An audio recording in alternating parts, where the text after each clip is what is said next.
I'll never forget the night everything began to change. Mark, my husband of 10 years, had invited his friend Jason over for dinner. It was a night like any other, or at least that's what I thought at first. I prepared dinner as I always did, not imagining that this evening would mark the beginning of an emotional roller coaster that would shake the foundations of my life. When Jason arrived, I noticed something different in the air. Maybe it was the way he smiled when he greeted me, or how his eyes lingered on mine for a second longer than necessary. At that moment, I attributed it to my imagination, to the monotony that had taken over my marriage and made me crave something, anything, to break the routine. Dinner passed with laughter and trivial conversations. Mark talked about work, as always, while I limited myself to nodding and smiling at the appropriate moments. It was then that Jason asked me about myself, about my dreams and aspirations. No one had asked me that in years, not even Mark. That night, while washing the dishes, I felt Jason's presence behind me. He offered to help, and for a moment our hands brushed. An electric current ran through my body, awakening sensations I thought I had forgotten. Before leaving, Jason asked for my phone number, with the excuse of sending me a recipe we had discussed during dinner. The following days were a whirlwind of emotions.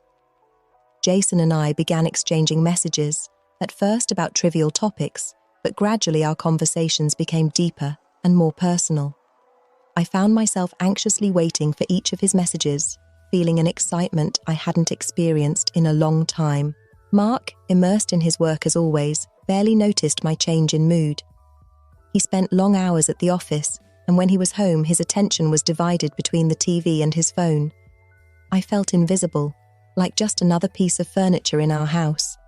It was during one of Mark's business trips when everything came to a turning point. Jason called, asking if he could stop by to drop off a book we had discussed. I knew I should say no, that it was dangerous, but a part of me longed for his presence. When he arrived, the tension between us was palpable. We sat on the couch, supposedly to talk about the book, but we both knew that wasn't the real reason for his visit. I don't know who made the first move, but suddenly we found ourselves kissing passionately. All the loneliness, all the frustration accumulated over years exploded at that moment. What followed was a whirlwind of passion and guilt. As Jason held me, I felt alive again, like someone really saw me and desired me. But at the same time, Mark's image appeared in my mind, reminding me of my marriage vows. After Jason left, I sat on the bathroom floor and cried. What had I done? How had I reached this point? I felt torn between the excitement of this new connection and the crushing weight of guilt. The following days were torture. Every time Mark kissed me or hugged me, I felt as if I had "unfaithful" written on my forehead. Jason kept sending me messages, declaring his feelings, telling me he had never felt anything like this for anyone. I fluctuated between wanting to cut all contact with him and desperately longing for his presence. One afternoon, while Mark worked late, I met Jason at a cafe far from our neighborhood. I needed to see him, talk to him face to face, try to understand what was happening between us. I can't stop thinking about you, Jason told me, taking my hand across the table. I know it's wrong, that you're my friend's wife, but I can't help what I feel. His words resonated within me, exactly reflecting my own feelings. I think about you constantly too, I admitted, but this can't continue. I have a marriage, a life. Are you happy in that marriage? Jason asked, looking me directly in the eyes. Do you really feel valued and loved? His question hit me like a punch to the stomach. Was I happy? It had been so long since I'd asked myself that. I had gotten used to the routine, to the comfort of the familiar. But was that enough? Days turned into weeks, and weeks into months. My relationship with Jason continued in secret, stealing moments together when we could. Each encounter was a mixture of ecstasy and remorse. With him, I felt alive, desired, appreciated. But every time I returned home, guilt consumed me. Mark began to notice changes in me. He asked why I was so distracted, why sometimes I stared into space with a smile on my lips. I made up excuses, saying I was tired or had a lot on my mind. Each lie was like a small cut to my soul. One night, after making love to Mark, I broke down crying. He hugged me, worried, asking what was wrong. I was on the verge of confessing everything, of releasing the weight I carried on my shoulders, but fear paralyzed me. How could I destroy our life together? How could I hurt him so much? Jason, for his part, began to pressure me to make a decision. "We can't go on like this," he told me in one of our clandestine meetings. "I love you and I want to be with you for real, not just in stolen moments." His words filled me with a mixture of excitement and terror. Did I love Jason? Or was I just in love with the idea of being loved, of feeling alive again? And what about Mark? Despite our problems, he was still the man with whom I had shared a decade of my life. The situation came to a head when Mark announced he would have to go on a 2-week business trip. I saw the panic in Jason's eyes when I told him. "It's our opportunity," he said. "We can spend time together without worrying, without hiding." The idea was tempting but also terrifying. 2 weeks with Jason would mean crossing a line from which there would be no return. It would no longer be just an affair, but something much deeper and more complicated. The night before Mark left, while we were packing, he surprised me with a gift. It was a beautiful necklace, delicate and elegant. "To remember me while I'm gone," he said with a smile. The gesture broke my heart. How could I be considering betraying him like this? The first days after Mark's departure were torture. Jason called me constantly, wanting to see me, but I resisted. I spent sleepless nights debating between desire and duty, between what I wanted and what I was supposed to do. Finally, halfway through the second week, I gave in. I invited Jason over. When he arrived, the tension between us was palpable. We kissed passionately as soon as he closed the door, as if we had been holding our breath for days. That night, as I lay in Jason's arms in the bed I shared with Mark, the reality of what I was doing hit me with full force. It was no longer just an affair, a momentary mistake. This was a conscious choice, a decision to completely betray my husband. Jason must have sensed my unease because he hugged me tighter. "I love you," he whispered in my ear. "Let's leave all this behind and start a new life together." His words should have filled me with joy, but instead, I felt a pit in my stomach. Was this really what I wanted? Was I willing to abandon everything for this new excitement? The following days were a whirlwind of emotions. Jason and I spent every moment together, living a kind of anticipated honeymoon. We cooked together, watched movies cuddled on the couch, walked in the park hand in hand. It was like living in a dream, one I didn't want to wake up from. But reality always finds a way to seep in. Every time my phone rang with a message from Mark, I felt as if I was being abruptly awakened. Every photo of us on the walls of the house was a constant reminder of the life I was considering leaving behind. The night before Mark's return, Jason and I had a serious conversation. "Tomorrow, everything changes," he told me. "You have to make a decision. I'm ready to leave everything for you, but I need to know if you feel the same."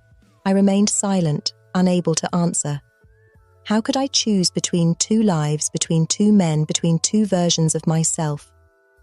On one hand, there was the security and shared history with Mark. On the other, the passion and promise of a new beginning with Jason. That night, after Jason left, I sat on the couch with a glass of wine, mentally reviewing the last few months. How had I reached this point? At what moment had I allowed my life to become this tangle of lies and betrayals? I remembered my wedding day with Mark, how happy and hopeful I felt. I took a deep breath, gathering all the courage I could. "Yes," I told him. "Jason, what we've lived these months has been intense and beautiful. You've made me feel things I thought I had forgotten." But I saw how the hope in his eyes slowly faded. "But you can't leave Mark," he finished for me. I nodded with tears in my eyes. "It's not just about Mark, it's about me, about who I am and who I want to be. I can't build a new life on the foundations of a lie and betrayal." Jason remained silent for a moment, processing my words. Finally, he spoke with a broken voice. "I love you. I really love you. But I understand your decision. I just hope you don't regret it." We hugged for the last time. an embrace full of everything that could have been but never would be. When he left, I felt as if a part of me was leaving with him. But I also felt a strange relief, as if I could finally breathe after months of drowning. I spent the rest of the day cleaning the house, erasing any trace of what had happened in the last 2 weeks. When I finished, I sat on the couch and looked around. Everything looked the same, but I knew nothing would ever be the same again. When Mark arrived that night, I greeted him with a stronger hug than usual. He looked at me surprised, but happy. "I missed you," he said. "I missed you too," I replied, and for the first time in months, it wasn't a lie. That night, as Mark slept beside me, I made a decision. I couldn't keep living in this version of our marriage. We needed to talk, really talk about our problems, our desires, our expectations. And if we couldn't resolve things, then maybe it was time to consider other options. The next morning I woke up before Mark. I prepared breakfast and waited for him in the kitchen, my heart beating strongly. When he entered, yawning and rubbing his eyes, he looked at me curiously. "Mark," I said, taking a deep breath, "we need to talk." His face immediately turned serious.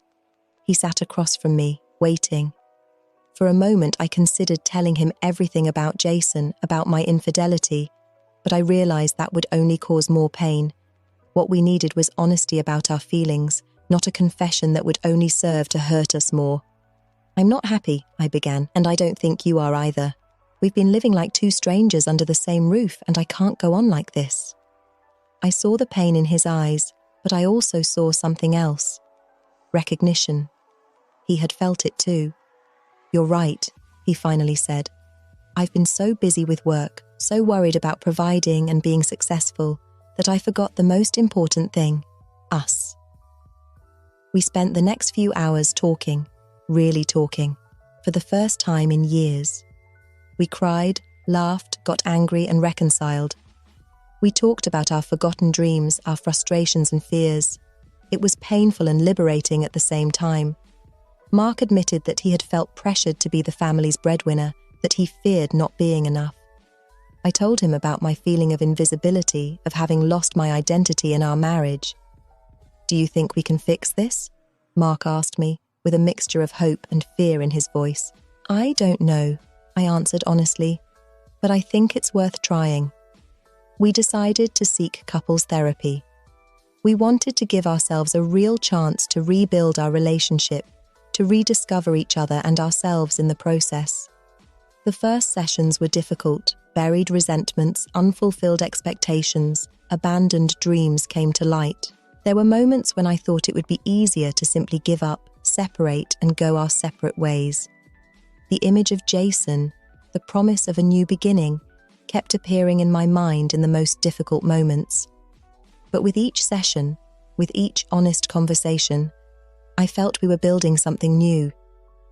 It wasn't the passionate and blinding love I had experienced with Jason, but something deeper, more mature. It was a love based on real knowledge of each other, on accepting our imperfections, and on the mutual desire to grow together. Mark began to make changes in his work life, reducing his work hours to spend more time at home. I, for my part, took up old passions that I had abandoned, like painting and writing. We started having weekly dates, traveling together, rediscovering why we had fallen in love in the first place. It wasn't easy. There were days when the temptation to call Jason was almost unbearable. There were nights when I wondered if I was doing the right thing, if I wasn't giving up an opportunity for true happiness out of fear of change.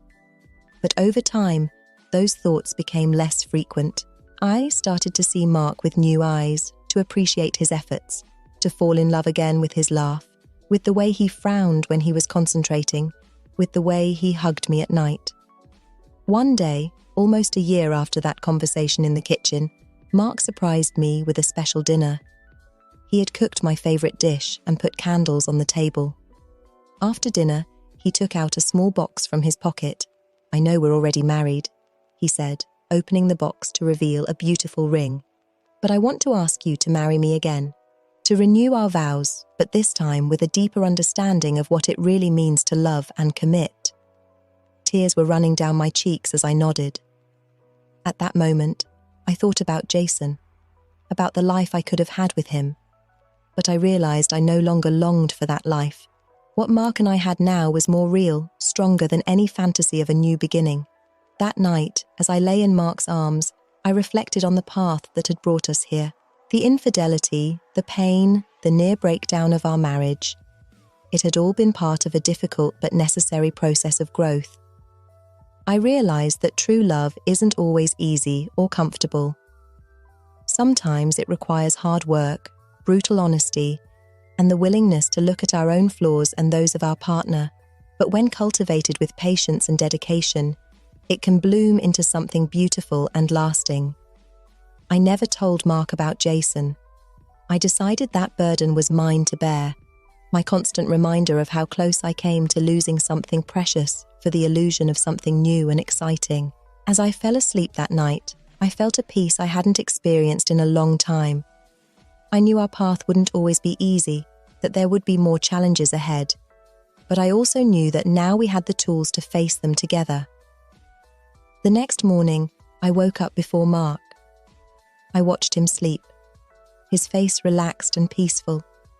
I thought about all the mornings we had shared and all those still waiting for us. I felt a wave of gratitude for this second chance, for the strength we had found to fight for our love. I quietly got out of bed and headed to the kitchen to prepare breakfast. As the coffee brewed, I looked out the window at the garden we had planted together last summer. The flowers were starting to bloom, a reminder that even after the harshest winter, life always finds a way to be reborn. I heard Mark's footsteps coming down the stairs. I turned to greet him with a smile, a genuine smile that came from the depths of my heart. And so, with the aroma of freshly brewed coffee and the promise of a new day ahead, we sat down to have breakfast together. Not as two people trapped in the routine of a worn-out marriage, but as two life partners, ready to face together any challenge the future might bring. I looked at the ring on my finger, the symbol of our renewed commitment, and smiled. Life doesn't always take the path we expect, and love isn't always easy. But when you find someone willing to fight with you, to grow with you, to forgive and be forgiven, then you have something truly special.